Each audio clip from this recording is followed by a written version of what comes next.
wabarakatuh. Perkenalkan, saya Fadil Albiarhab dari Ikram 4. Di sini saya akan membahas tentang hakikat bahasa.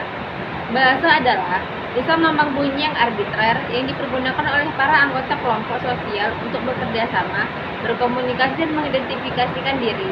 Sebagai sebuah sistem, maka bahasa terbentuk oleh suatu aturan, kaidah atau pola-pola tertentu, baik dalam bidang tata bunyi, tata bentuk kata, maupun tata kalimat.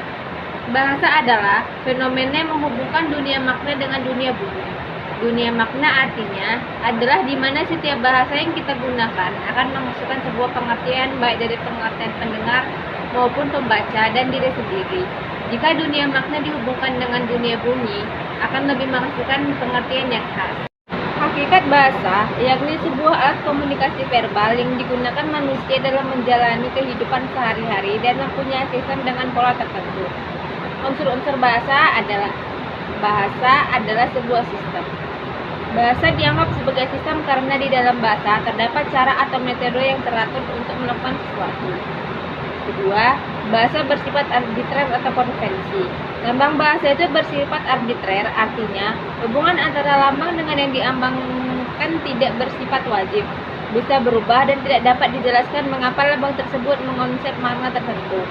Meskipun lambang-lambang bahasa itu bersifat arbitrer, tetap juga bersifat konvensional, artinya setiap penutur suatu bahasa akan mematuhi hubungan antara lambang dengan yang diambil.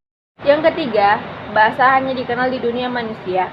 Hanya manusialah yang berbahasa, karena manusia dengan penuh kesadaran menggunakan sistem bahasa itu, mempelajari, memahami, dan menggunakan, melestarikan, dan membagikan bunyi yang bersistem itu untuk kehidupan.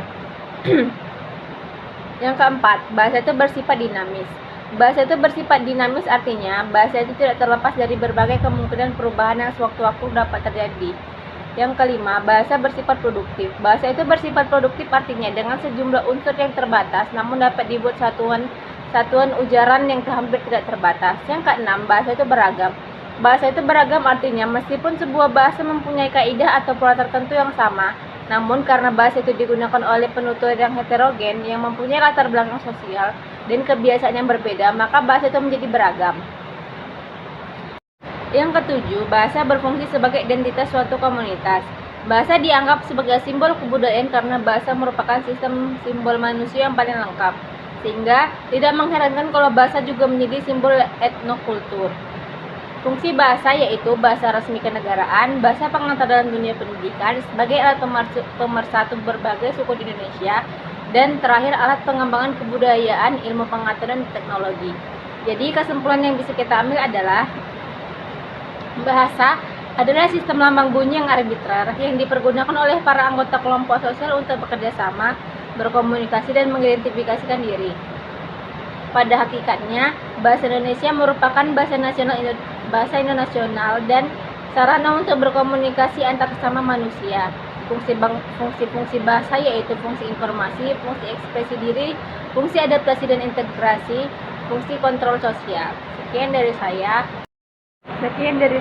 Wassalamualaikum warahmatullahi wabarakatuh.